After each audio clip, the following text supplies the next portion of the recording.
I got promoted over my old boss, then he quit, and management blamed me. I got promoted to department director last month. I was proud and nervous. Then I saw the org chart and realized one of my direct reports would be my former boss, Tom. He hired me 8 years ago and taught me how to lead. He set clear goals, coached well, and backed his team. People he hired kept rising. I copied his best habits, and my team did well too. When Mary, our director, announced her retirement, the company posted her job. Tom applied. I wasn't going to, but a colleague pushed me. I interviewed with our new VP, got the offer, and accepted. Tom congratulated me in person and said he'd support the transition. He meant it. Still, I could feel the air shift around us. 2 days later, a mutual friend told me Tom was crushed. Mary and the previous VP had told him he was a shoo-in for the role. He had turned down higher pay offers because he trusted that promise. I hadn't known any of that. I felt guilty for even applying. A week later, while updating our succession plan, I saw his name listed as the preferred internal successor for my old job. Tom stayed polite and professional with me at work, but I could tell there was weight behind his smile. I needed Tom to stay. He had deep relationships with our biggest clients. I ran operations before, so I didn't have that reach. If he left, we could lose accounts, and his team was mostly new hires still building trust. I met with HR and our VP and said we should protect him. I asked for a raise for him and floated a title change, but our ladder is rigid with nothing between his level and mine. They agreed he was key, but didn't approve anything. I set up weekly one-on-ones with Tom and told him I respected him and wanted him to keep leading on clients. We started a safety plan anyway. We listed his key accounts, added backup contacts, and set up joint meetings so clients saw more faces. I asked 2 senior reps to shadow him and handle follow-ups. He helped set that up, even though it had to feel strange. We both kept it steady. Inside, I watched the calendar and hoped he wouldn't leave before we spread those relationships. Then our HR lead told me a judge had just thrown out our broad non-compete in a case with a former employee. Legal would draft a narrower one, but it would take time. I made a note and kept working. A week later, Tom knocked, closed my door, and gave notice. He had accepted a job as head of sales and marketing at a fast-growing startup in our space. He'd lead a bigger team,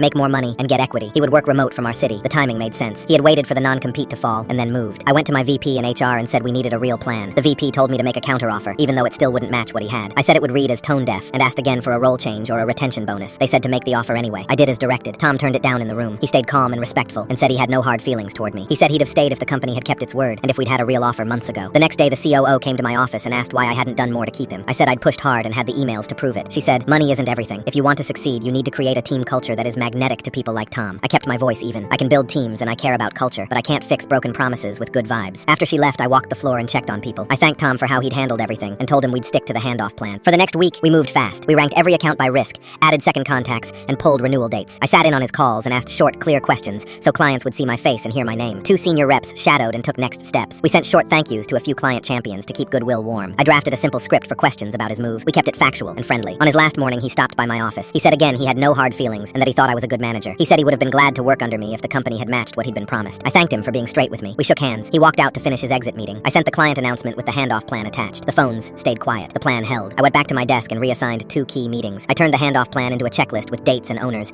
and sent it to the team. I told my leads to shadow every client call he had left. Then I opened my resume, updated 2 lines, and sent it to 3 people I trust. That was my line. Tom leaving closed 1 chapter. The message from above drew the next one for me. I started my own exit the same afternoon. Now my VP is asking why I let Tom go. Am I wrong for taking the role